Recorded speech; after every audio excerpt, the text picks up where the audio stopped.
dealing with bad IT?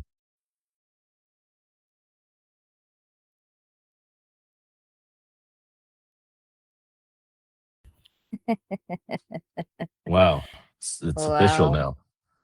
It's official now.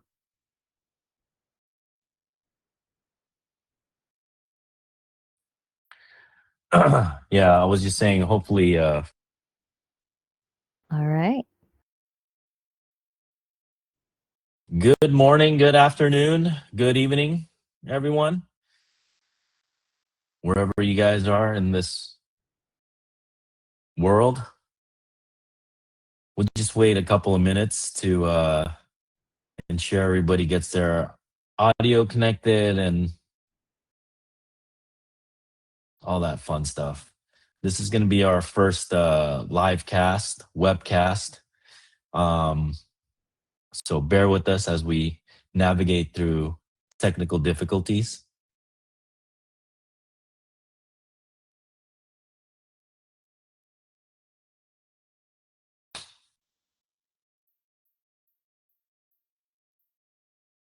All right. This webinar is being recorded. There is the man of the hour, Mr. Eric Rourke. Good morning. How are you? Wonderful. How are you, sir? Doing fantastic. I'm getting like some echo.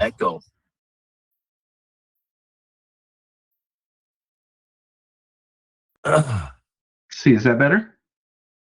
Oh yeah, a lot better. Okay, fantastic. So it was you all along. All right. We're just waiting a couple more minutes here before we jump in. We'll start at the 3-minute mark here. Waiting for everybody to connect, get some good audio.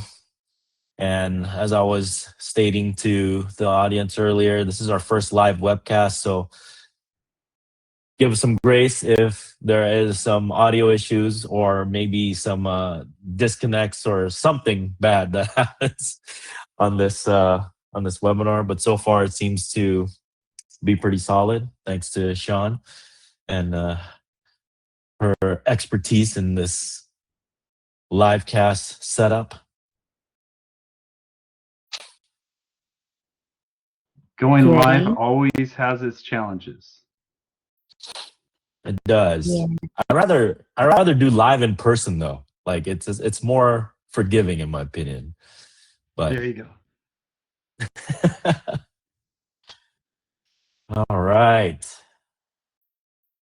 Let's do another minute here and we could jump on it.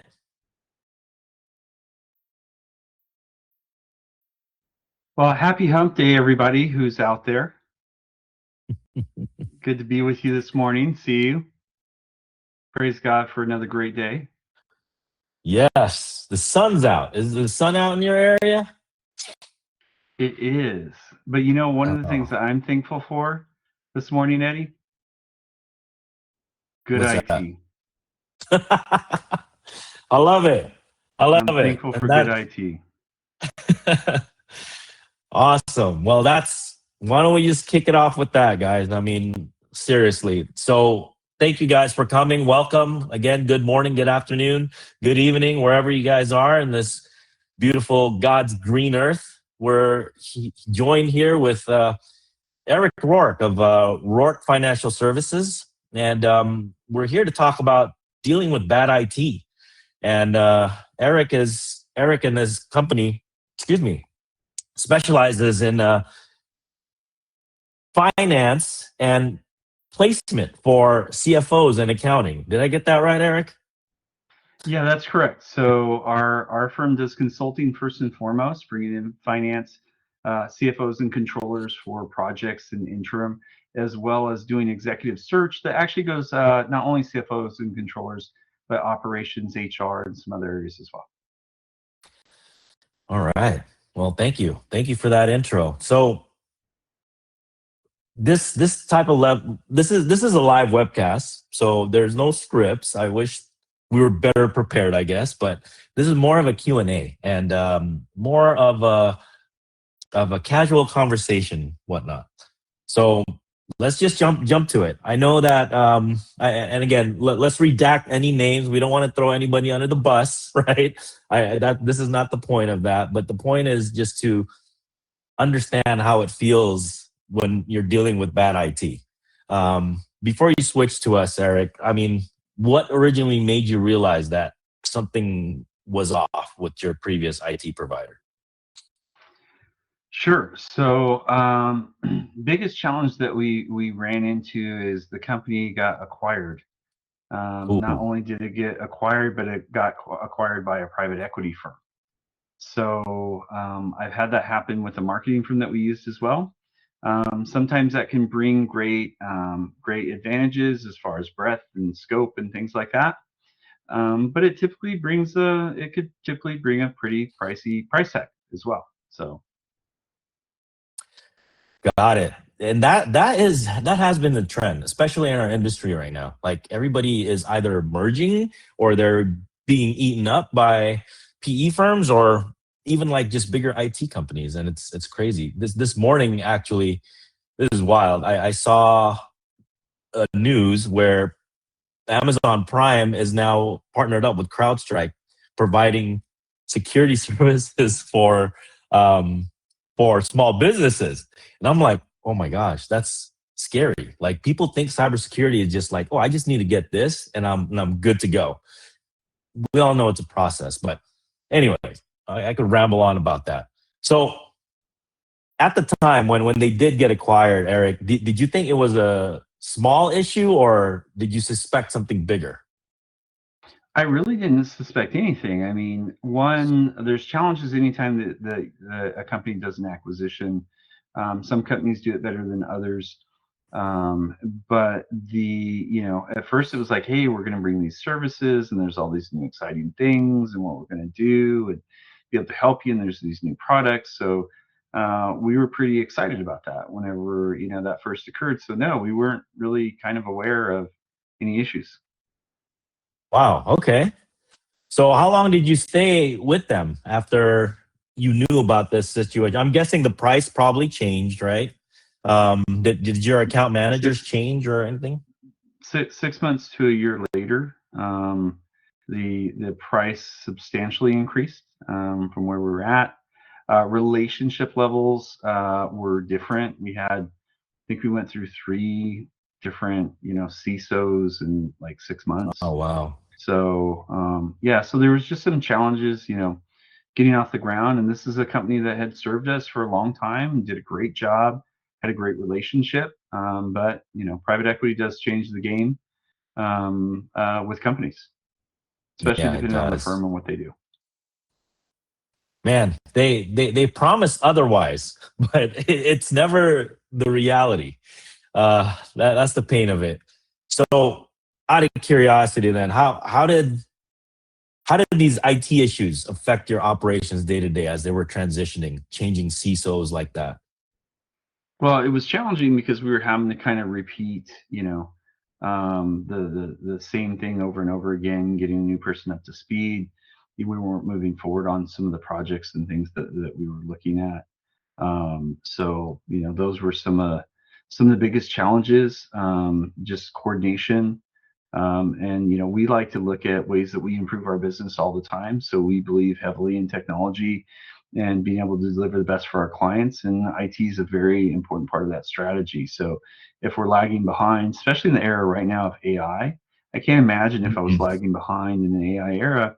But we look at our IT firm as a partner in our organization, and we're constantly asking them what they're seeing, what's going on in the marketplace. So not only were we not getting ahead, but we were kind of moving behind with these changes. Oh, wow. So did that cause any? Does that have any adverse effect? Like I guess, did it cost you more money, time, or like clients even? So probably D, all the above. Well, it costs us more money and time. I wouldn't say clients, in the fact that, with it's very important for us that clients don't experience only experience great experiences, right? So we really try to focus and be customer service oriented. But if we're not getting timely replies to tickets or issues or things like that, then on the back end, we're having to become more creative, which does take a lot more time. And then time is money in the fact that there's other clients and services that we could be doing that would be more effective for people. Yeah, that's it's a weird trend that people just tolerate it sometimes. Like I tell me if this is true, and if anybody out there has something to ask, please raise your hand or put it in the chat. Sean will help field the questions. But why do we tolerate bad IT sometimes? Like, I talk to clients like, oh man, I'm staying with these guys because it's just more of a pain to switch. Like, is that the fear? I think different people have different reasons. So what I've seen this with clients as well. Some people are afraid to switch, right? Hey, we've got something working, it's not broken. So it's kind of the old adage, if it's not broken, don't fix it. Don't fix. The problem is the opportunity cost on the other side of that, because if it could be running better, it could be working a lot better as well. I think some people are afraid because they've been burned by MSPs before. Yeah. So there's, a lot of MSPs that are out there, and there's definitely a segment between people that, the way they operate the business. There's some that are very professional. It's XYZ, you get this many hours. There's some that are very relationship oriented. There's some that are innovative. So you want to make sure that you match. But it's a big risk. I mean, if your systems go down today, we take technology for granted until it goes out.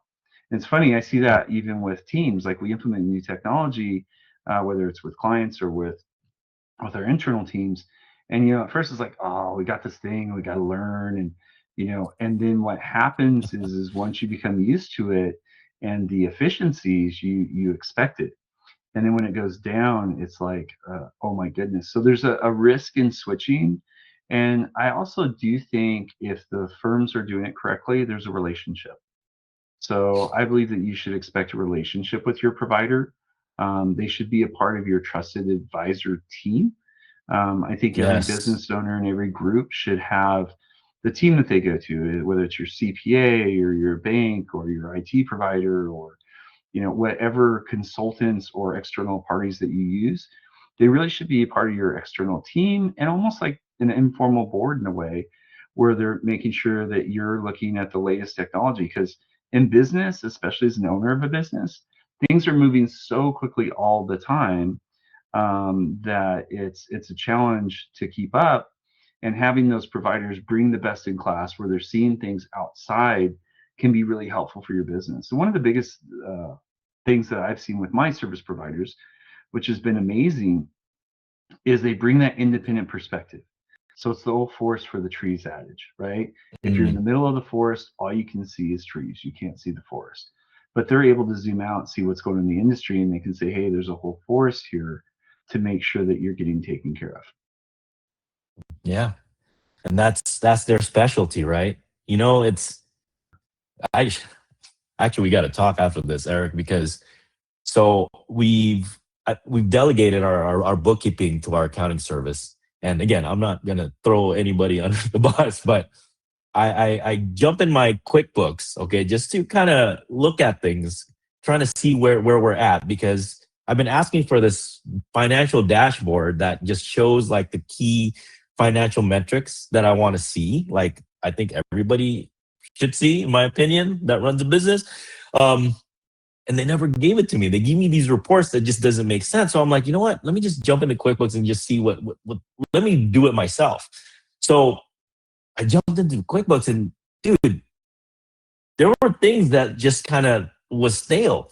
The categorization was just off. Like I didn't realize how much I can't calculate my margins properly. And that just kind of drove me nuts. My December 2025 still hasn't been closed. And it's like, dude, we're in February. Like, what's going on? We're supposed to be talking about tax strategies, in my opinion, but never happened. So I get you. And again, we're geeks, right? So I don't like numbers. even though my looks say otherwise. I'm not a fan of math. Just not. I don't like it. So that's not my thing. You guys know the Eddie, trends your because you mom guys are says you're in it. beautiful. Oh, thank you. Your Yeah, mother my says mom you're does say beautiful. I'm. But I agree, and I think the thing that's really important, Eddie, if you don't mind me stepping in for a second, is Please. in today's world, it's so fast paced, right? Yeah. So things are changing instantaneously. IT and AI and all these things, I mean, just from the technology perspective, but it's affecting every area. And, I think there's an old saying, you don't want to be the smartest person in the room. You want to Yes. be full of a bunch of people that are really smart. And rather than being a generalist, bring in a team of experts. And I think that's one of the things that you're alluding to. On the accounting and finance side, people don't always understand what they're missing. And I think this is the same thing that we're seeing on the IT side, right? Is how do you describe the Mona Lisa if you've never seen the Mona Lisa? Do they visualize the same thing? Or Ansel Adams, or pick any one of these incredible artists. So in ways, Eddie, you and I are both artists, right? My artistry, if that's a word, artistry, that's the way you pronounce it in English, is really being able to deliver financial information that's impactful for a business and be able to help these companies through transitions, transactions, things like that. In your case, it's providing the IT infrastructure to make the company more impactful, compliant. Because, oh God, Eddie, have you ever heard of a company that's gone down for ransomware or phishing? That's probably your life every day. The impacts of that company is huge. And I don't know the statistics on this. I've seen them, but I think if you have some of those attacks, I mean, you're the expert. What's the likelihood that the companies recover in some cases? Sometimes they don't. Sometimes they don't, and that's unfortunate. So a lot of companies nowadays they have better recovery, and it's unfortunate for me to hear that they do pay the ransom just to basically get things back on. And 6 months down the line, they get ransomed again. Like, Yeah, I don't want to be held hostage. It's like going back to the same store where you got stuck up. It's like, that's awful. yeah, it's very awful. George Bush says, never negotiate with terrorists. That's what I think we should kind of comply to. Just don't negotiate with them. These are bad guys. You know what's funny? You mentioned ransomware when we were talking about. You heard the San Bernardino County Sheriff got ransomed. I believe this was like 3-4 years ago, or maybe longer than that. Anyways, they got ransomed. They paid $2 million. But here's the kicker: the hackers they sent the contact for the sheriff department saying like, hey, here's our Yelp review. Look at this. When you pay the ransom, we don't bother you again. Like, they had to advertise that. It's hilarious. But I digress. Yes, well, I guess there is honor amongst thieves in that case. Call it what you want to. I mean, oh man. Anyways, wow, I'm really digressing. I don't even know where we're at now. So, well, I'll be honest, Eddie, I would rather avoid the circumstance altogether. And that's why if you have the right partner, then you're able to secure those systems. I don't know, from an emerging trend that I'm seeing, and I deal with in my business, I see my clients dealing with it, is really cyber insurance. That's become very popular because of some of these losses. And having a good partner that can go through and you can check those boxes about being compliant and what you've done from the systems, and all the details that your firm gets to worry about that I don't have to, that I get to unload, helps keep us compliant and safe as well. And I see that being a very big emerging trend because it's so expensive if you have these breaches, and huge companies are getting breached. I mean, yeah. and the attackers aren't even going after huge companies anymore because they're all getting cybersecurity together. Now they're starting to go after the mid to smaller companies because they're not as hard. They're just casting the net out because someone will they'll catch something. And speaking about cyber insurance, I'm glad you brought that up. I just did a talk about that in my Provisors group, and did you know 40% of cyber claims were denied in 2025. 40%. Because negligence. Yeah. So just to give you context, in 2020, okay, before COVID, to get cyber insurance is half a page that you have to fill out. Half a page. Now it's like 15 pages long. And 15 pages long is so much geek talk and abbreviations. It's insane how a non-techie would actually fill that out. So what does insurance companies do? Hey, let me help you fill it out. It's like, oh, do you have EDR? Do you have like an antivirus? This is two different things, right? It has the same functionality perhaps, but it's two different things.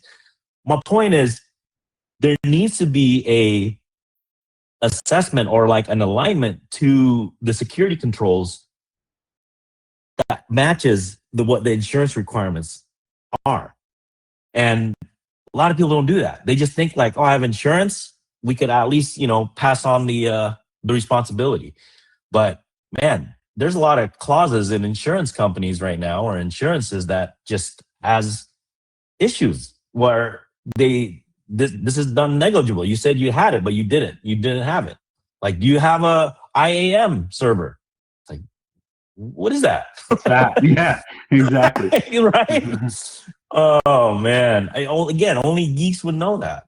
So well, I'm thinking about this too, right? So when you go home at night, most people have locks, at least yeah. in Southern California.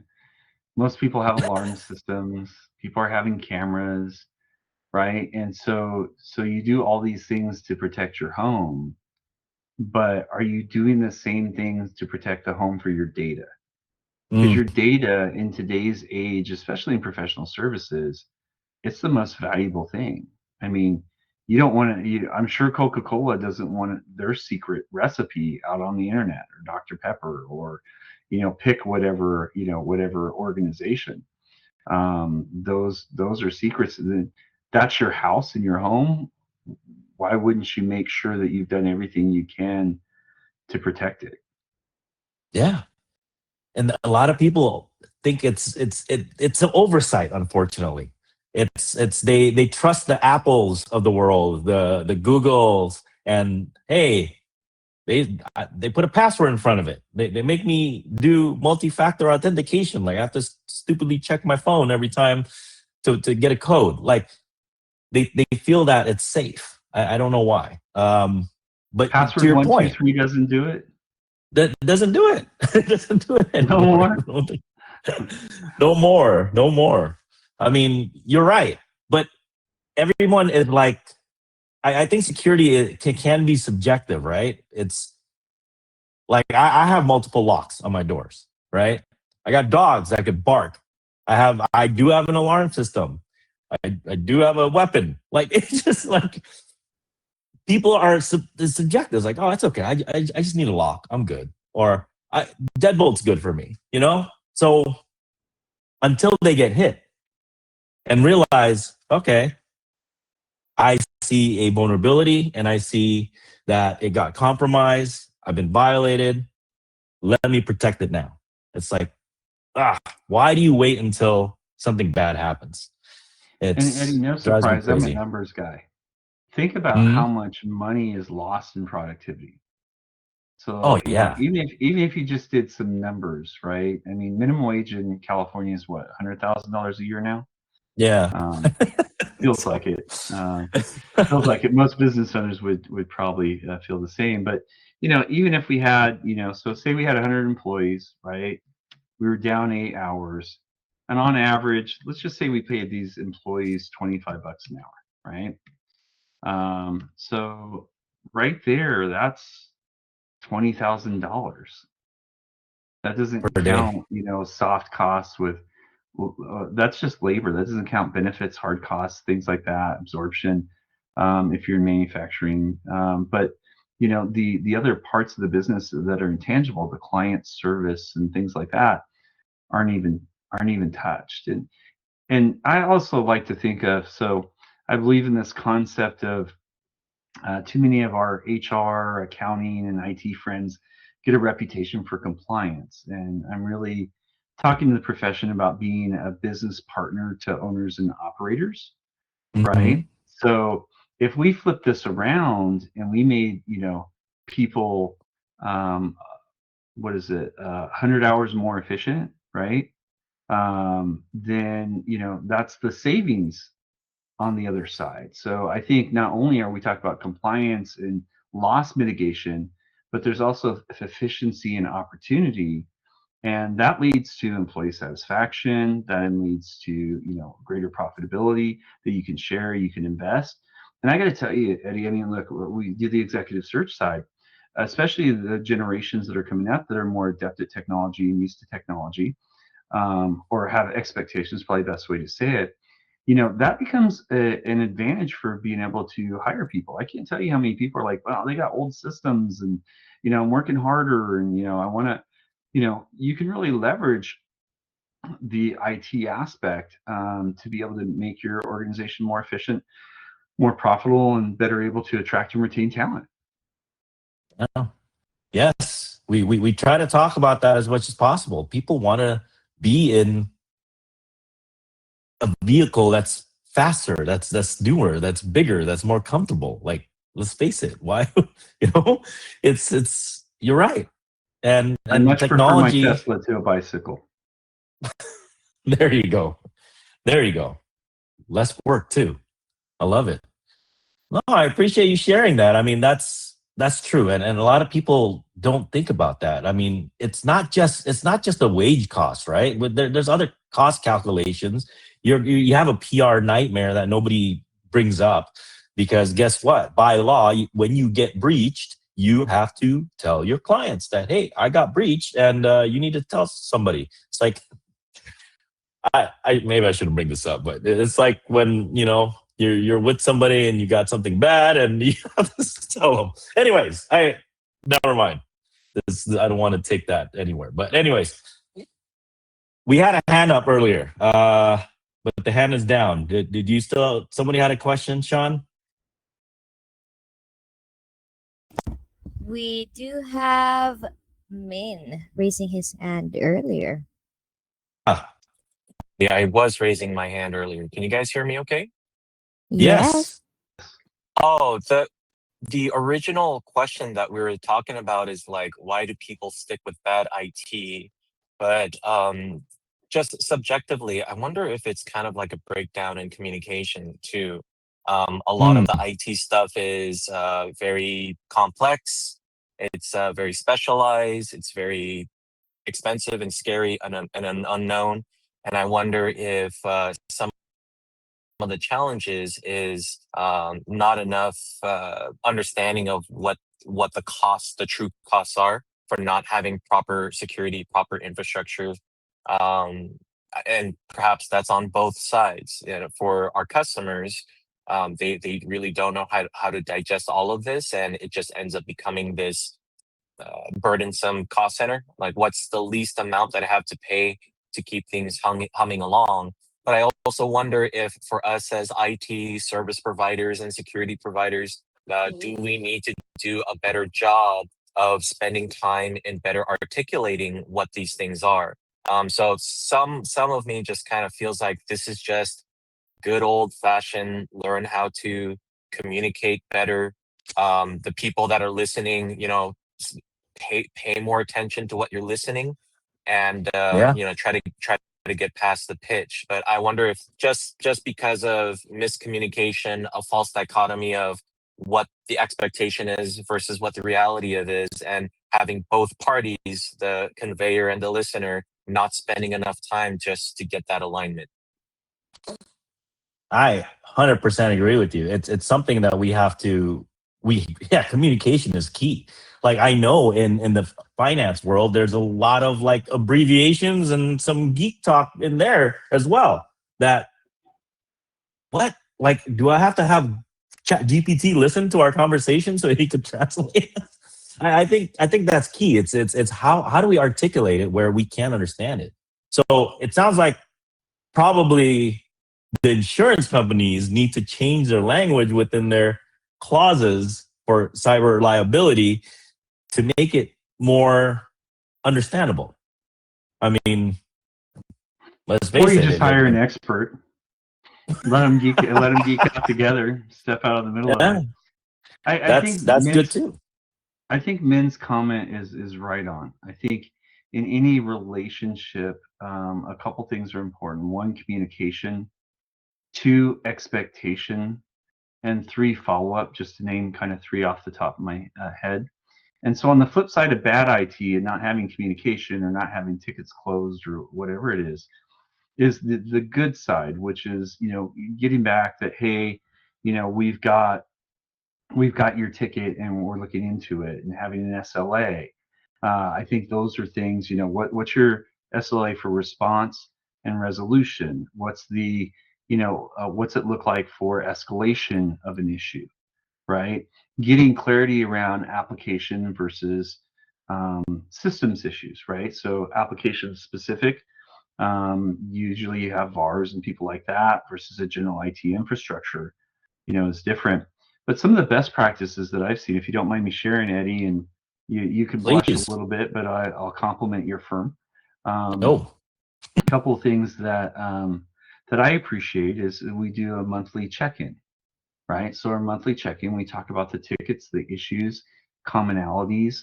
Sometimes it's user training, sometimes it's system setup because we found something that's coming up.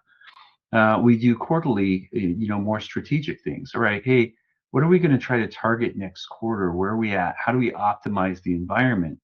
And when we talk about communication is two ways. And again, man, I'm going to compliment you for your great insights. The IT firm can't read my mind. I wish they could. They have that, but I'm not ready to sign up for Neuralink yet. But really being able to communicate my strategic goals and opportunities. And I appreciate your firm asking that, Eddie, because not only are you able to support us better, but I also feel heard and I feel like I have a partner. And then as we go into annually sharing, where our goals are at. I mean, we do planning quarterly and annually, and that really enables you to be a better partner, but then also you communicating back to me on things that you guys are working on, what you're doing. And we have that expectation. We already have it in our calendars. So it's that regular communication that's already started. And I really appreciate that. well, I appreciate you sharing that. That means a lot. And it's not just me, but it's the team, and it's a team effort. We have several clients that we try to actually make sure that communication is in order. So to us, that's very important, because what's the point? We're not just your computer fix it guy or your handyman that you call when something leaks. We're here to help you make sure your technology works for you. Yeah. And the thing is, because we don't talk as much, because a lot of it's proactively fixed. When we talk in terms of bad IT, I think is when the company's focused in reactive mode, because that means your car already broke down and you're stuck on the side of the road, right? So opposed to that, why don't we do some preventative maintenance so that way you're getting to your destination, and maybe we need to fill up your windshield wiper fluid or something like that, right? Yeah. So I think those things are really important and impactful. No, definitely important. Again, I saw someone gave me this graph what people think cybersecurity is, and it's just like the big pie chart is catching bad hackers, and the other half is like drinking coffee. It's not true. The reality is there are a lot of processes and systems that we put in place, tools that we use that we have to pay for, then they're expensive, and maintaining the tools and just sharpening our skill set to ensure that these tools are working the way it's supposed to. It's a lot of things going on. You use a car analogy, and that's what I love to use all the time. It's like, you're right. We shouldn't have to react. We should just be able to do a check-in, pull into the shop, right? That's why they do a 21 inspection, just to make sure that they actually cover all bases, as opposed to just, hey, I'm coming here for an oil change. It's like, well, we'll give you a 21 inspection anyways, right? So you'll know exactly what the heck's wrong with your car. That's what we want to do. We want to make sure that we proactively get before it, or get in front of the issues before it actually causes a reactive problem. because we do want to reduce a lot of our tickets, especially our reactive tickets, as much as possible. And I think that's something that we all should go for, because I probably have a unique perspective on that, Eddie. So I look at money that I have on my IT spend, and Mhm. most people equivocate it to, well, the provider helped me with this and this and this when it broke. I feel better about my IT spend when nothing's breaking. I feel like I get more value for the IT spend. And I remember having this conversation with an owner of a business one time. I worked there. He said, Eric, when you first started here, you saved me all this money and did all this compliance work and did all these things, and you're so amazing. And now I think it was 3 years in. It's been a while. I've had the business for over 10 years. And he said, now I don't see that, right? I don't see you doing that. Are you not motivated? Are you not happy? What's going on? And for protection of the innocent, I'll use the name John, right? So I told John, I said, John, the reason why you're not seeing that is because on the compliance, you don't have any issues. So everything's done. It's done on time. It's reported. It's taken care of. So no one's complaining. I said, on the cost savings perspective, I'm actually saving you more money today. He's like, well, that doesn't make sense because I'm not seeing it, right? I said, because you've never spent it in the first place. So the results of my decisions are making you money that you never lost. So it's not a cost savings now. It's you never lost it in the first place. And I remember John walked away like going, oh, but it's just a different thought process. And I think that's the same thing with IT. When things aren't breaking, when things are going good, when things are running quickly and efficiently, it's like, man, I'm getting a bargain for my money. Because when things go down, just like the example I was doing a little bit earlier, I mean, you can drop 20 grand in a day, right? It could be more depending on the size of the organization, and you can adjust all sorts of assumptions.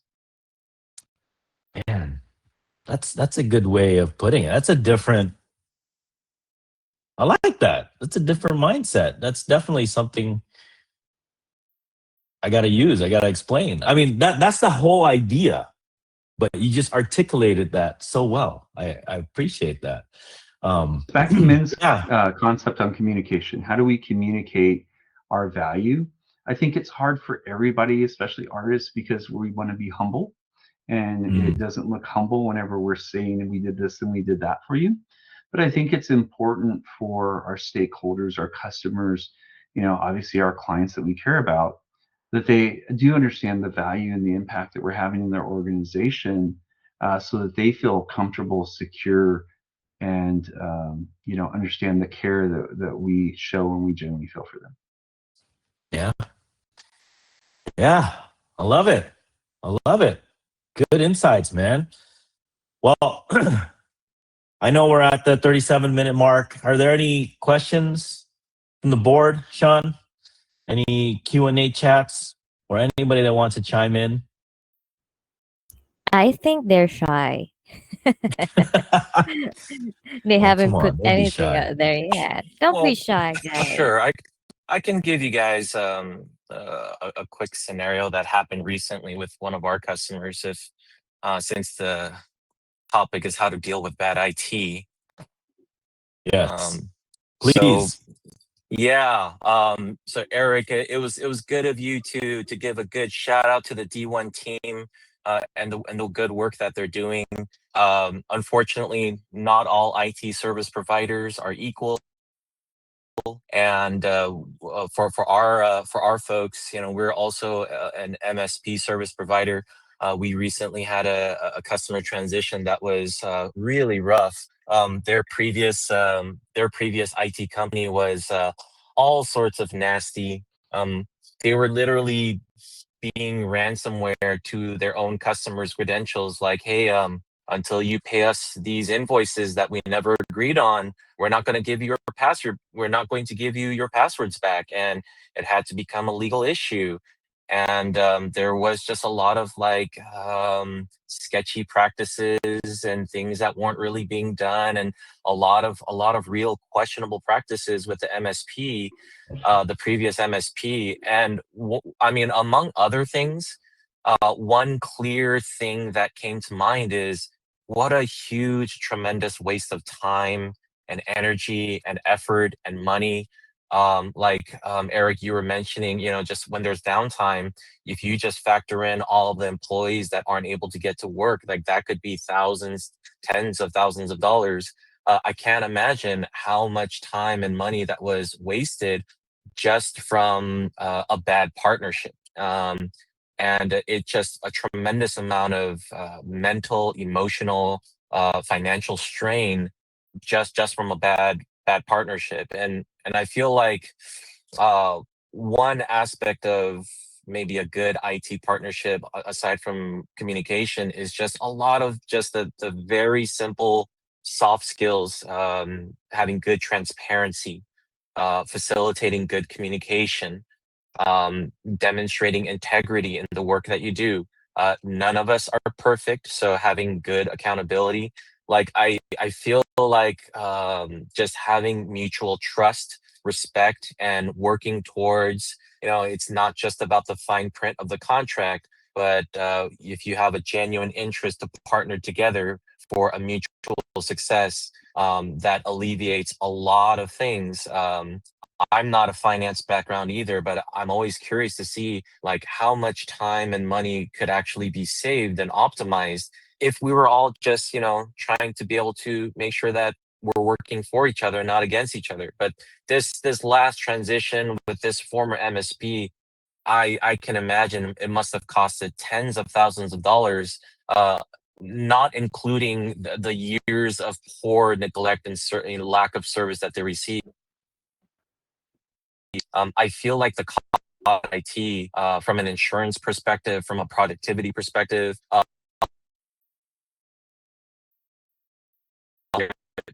very much regard. Very IT really ghosted us and treated us really poorly. Oh, you're breaking up there, Min. Shit. And this whole time I'm thinking to myself, man, this is such a huge cost to my business just trying to win them over. If we just never had this in the first place, I mean, we still have a million things to worry about in the cybersecurity world, in the infrastructure world, in uptime, in digital transformation. I mean, there are so many things that we should put our mind and effort and focus on. Having to just be the rebound MSP after a bad MSP breakup just feels excruciating. So I guess my final comments with that is, yeah, bad IT partnerships cost everyone so much. But I think maybe Eric, you can maybe agree, when you have a good partnership, you really want to invest into that and make the most of it. That's my 2 cents, gentlemen. Yeah, so I agree with you 100%, and I've heard of that issue where you're almost ransomware by the IT provider. That's unfortunate. The stress and frustration, everything that causes, is really, really tough. But I remember when Eddie and I were first talking, right? And Eddie was like, I was like, Eddie, what happens if I have this issue? What happens if I have that? Or what happens if I want to kind of talk through some issues? He's like, we're there. We're there. I'm like, come on, dude, like really. He's like, no, we're there. We're really your partners. I'm like, bro, it's not my first rodeo. I've been with other companies. And I think that's important, is you got to have the person that's there when you need them. And that's really the telltale sign of a relationship. And I remember getting over here and I was like, Eddie, is this going to change? Like, this is really how you are? Like, I didn't really believe it, right? And I think that's important when you look at relationship. And again, I use relationship. These shouldn't be vendor deals. They should be relationships that you have with your team, because it's so valuable and so important. Hallelujah. That's all about it. That's what it's all about. Relationships. Dealing with bad. I mean, man, that experience that Min went through. I mean, he was sharing it with me before too, and I get it. Divorce sucks, right? But man, doesn't holding your client data ransom, like, doesn't that taint the relationship even worse? Uh, Like, I would say though, because that was a very recent and real world example. The way that we dealt with bad IT, we were giving our, you know, a pitch, and these are our services. This is how we operate, and they were receptive, but they were very hesitant just because, is this snake oil? Like, is this going to be a bait and switch? They had a lot of concerns. Like Eric, exactly the thing. Oh my Like, is God. this, yeah, PTSD. right? So I think for us on the IT provider side, a tremendous amount of empathy and patience, putting ourselves in the other person's shoes to realize, well, they don't know any better because their trust was broken. It's nearly impossible for a non-technical customer to understand all the nuances of happening in the background. So really, when that trust is betrayed, I think it took us legitimately 6 months of multiple meetings, multiple dialogues, multiple Q&As. Some of these Q&A sessions went on for in excess of 2 hours, and just vetting through all of these different scenarios. I legitimately just questioned myself, like, do we really want to onboard this type of customer? But I think one of the things that really drove us forward is, hey, this is unfair for them. They're not being treated well. They have their customers to serve. They have their own families and livelihood and businesses to run.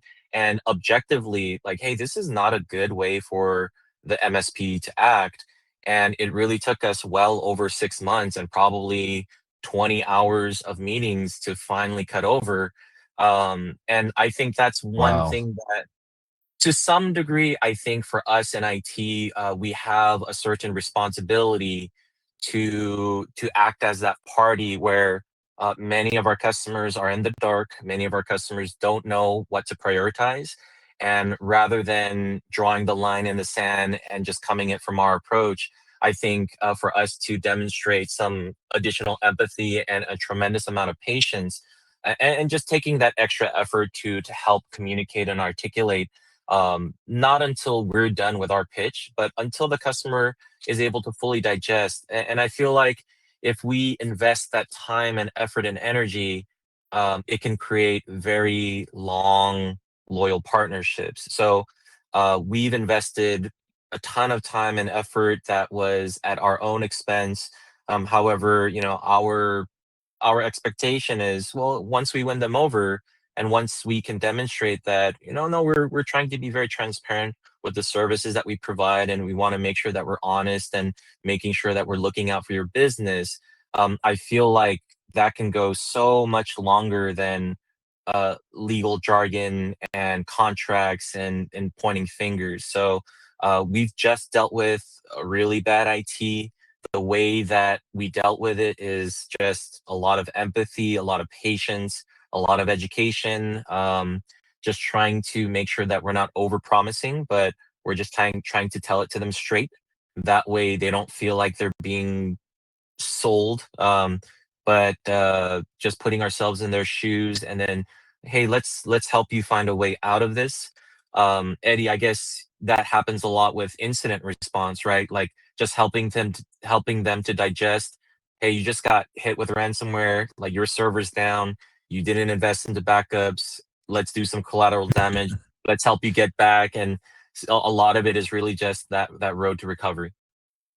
Yeah, and it's definitely hand-holding the process and making sure that they're comfortable, that we're in there and kind of just working it out, like just making sure that we have that, show that comfort, that confident to give them that comfort is key. 'Cause a lot of people, man, after a bad hit like that, like a ransomware, it's more emotional than it is like just practical. It sucks. It's like, I don't know if you guys ever got robbed before. I got robbed when I was a child. Our house got robbed, and it just felt weird. Like I couldn't sleep in for the next like 3 days. It's weird.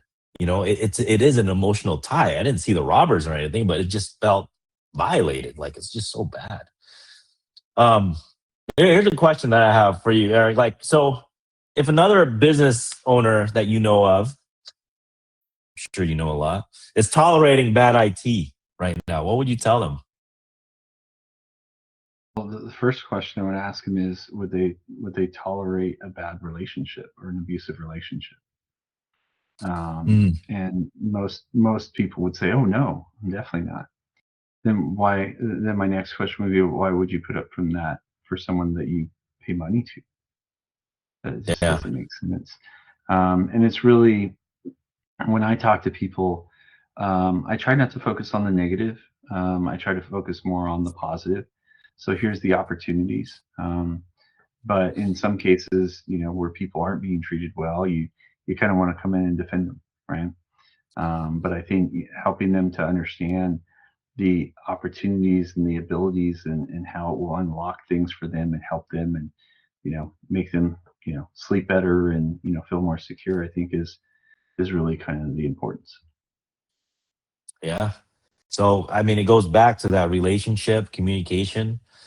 I mean, I feel like it's marriage. It's the courting to marriage. Like, yeah, I understand it's a process, but it's something that we have to, yeah, it's something that we have to communicate. Don't and make sure that it's also the right fit. And I think yeah, one of the things that's really important too is if you can talk to experience, whether you've had experience with that company and other companies, whether you've had that experience personally, you get a strong feeling for how people present, how they take care of things.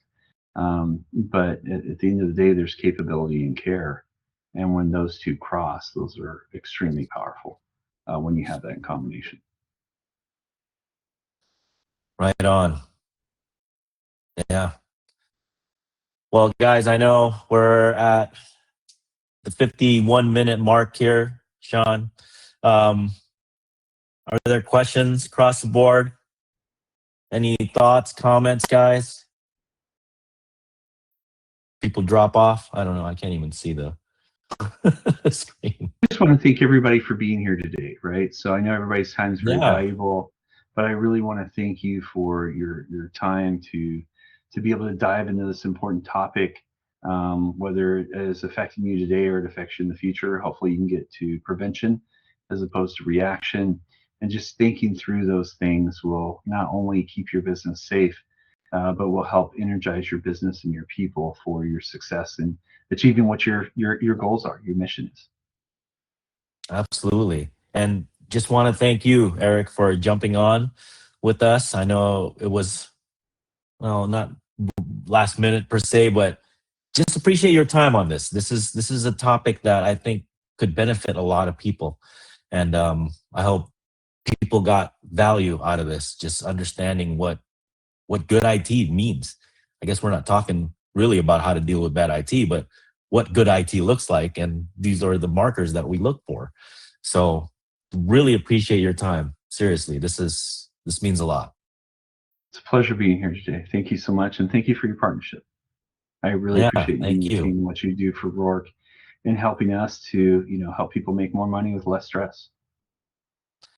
I love it. And yeah, we definitely have to talk because my financial dashboard and situation for the business is not so hot right now. And I do want to prevent things before it hits the fan even worse. So Would yeah, love to help you well, being proactive. I love it. I love it. All right. Well, Sean, I think we could probably close this out since there's no more questions. Yes. All right. Eric, again, can't say thank you enough and really appreciate you. And really appreciate that you put your confidence in us as well. So thank you. Absolute pleasure, man. God bless. God bless. All right, everybody. We'll see you. God bless you. Make it a great day, evening, or night, or wherever you are. Just enjoy. We'll see you guys.